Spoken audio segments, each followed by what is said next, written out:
The human spirit must sometimes take wings or sails and create something that is not just utilitarian or commonplace. Queen Elizabeth II. The Sydney Opera House, a building unlike any other.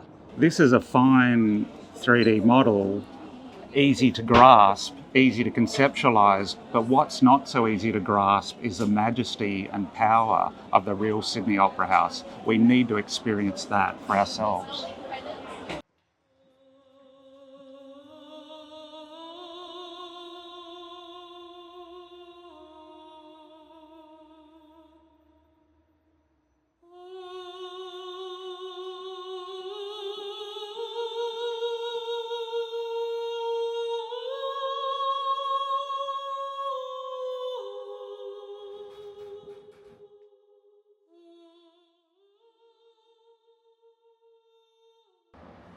Level 1. Doors opening.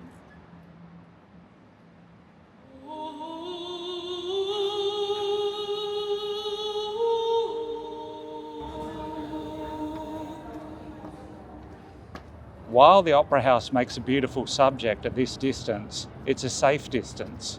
Distance does it a disservice. The Sydney Opera House's power must be felt up close.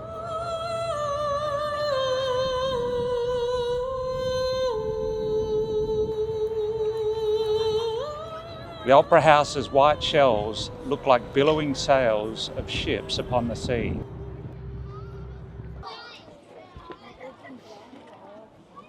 This is one of the white shells that makes up the Sydney Opera House's roof structure.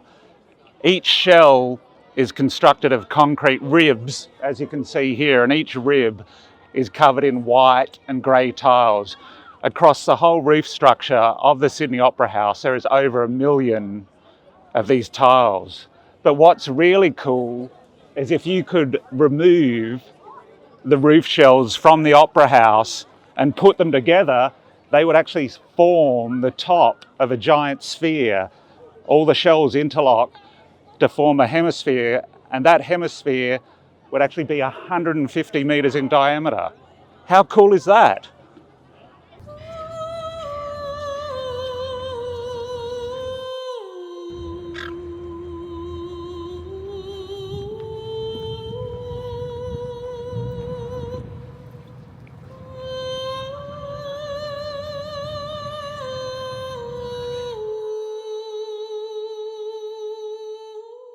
So why aren't our cities filled with more buildings as striking and distinctive as the Sydney Opera House? Well, an easy answer is it is very difficult to realise a complex structure like this. It's also monumentally expensive. Indeed, when the Opera House was finished construction in 1973, it was over schedule by 10 whole years and over budget by 1,400%. Complexity and expensive construction aside, I think the real reason we don't often see buildings of this power and magnitude today is because they are always the product of a singular vision. We need to talk about Danish architect Jørn Utzon. In 1957, Jørn Utzon's design for the Sydney Opera House was recognised for its individuality and its futuristic form. It was the power of Jørn Utzon's design that was chosen from among over 230 proposals from architects in more than 30 countries. Jørn's idea, inspired by nature, in fact, the Opera House shells are literally very shell-like, cut through all the other proposed ideas. The complex forms and bespoke structures that make up the Sydney Opera House were an engineering challenge. And the problem the engineers had to wrestle with was to realise the scale of Jørn's incredible vision.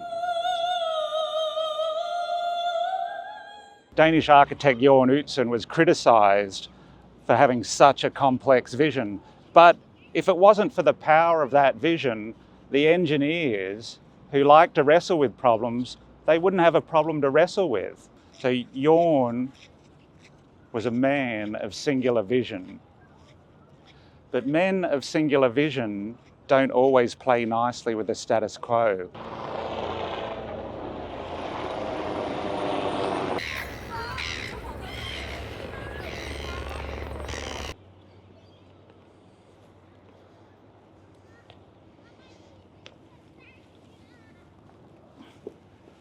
Yes, so when construction began this great building, the architect, Jorn Utzon, could have been forgiven for thinking he no longer had to compete with his peers. After all, it was his award-winning design that was chosen from among those 230 proposals from architects in 30 countries.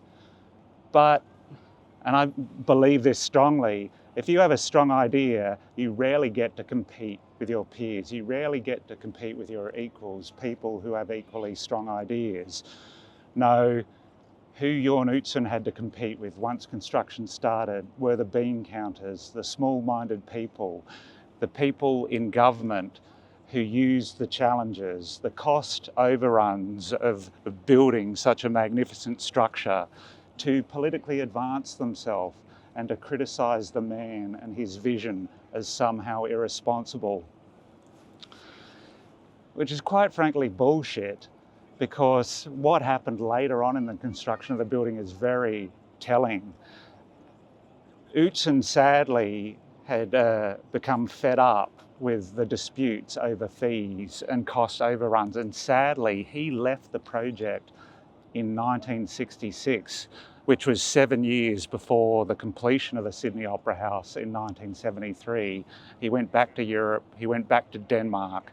So he did not enjoy the fruits of his labour when the building was finally open. But what's revealing to me is all his critics used his absence to gut his designs for the interior of the building, where performances are held in the Opera House. And it was their small-mindedness that blew the costs out even higher when they wanted to do it their way, rather than honour the vision of the great man who created this building.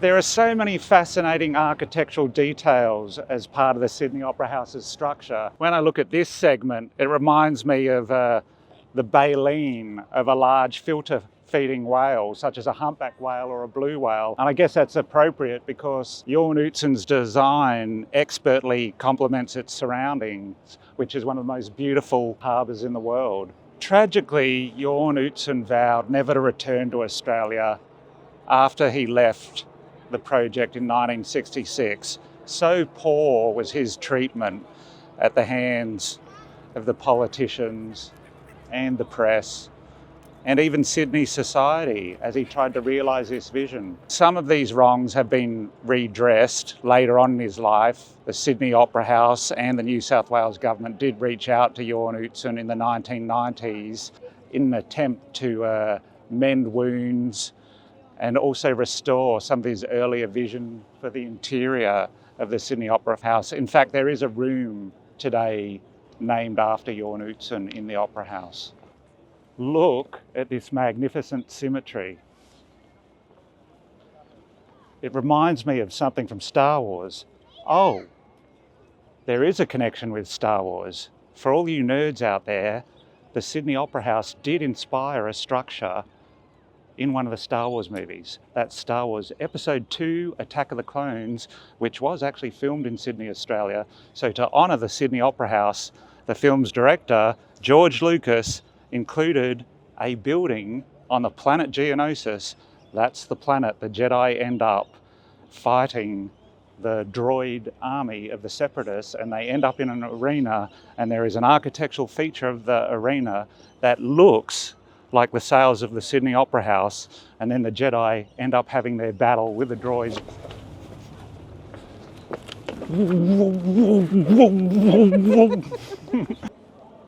Jorn Utzon's magnificent design is an invitation for us all. It invites us to answer an important question.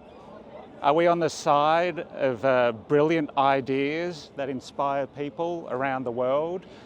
Or are we on the side of ideas that are safe and predictable? Jorn Utzon had to endure malicious publicity and negative criticism to realise this beloved icon. But by doing so, he changed the whole image of a country. I know what side I want to be on.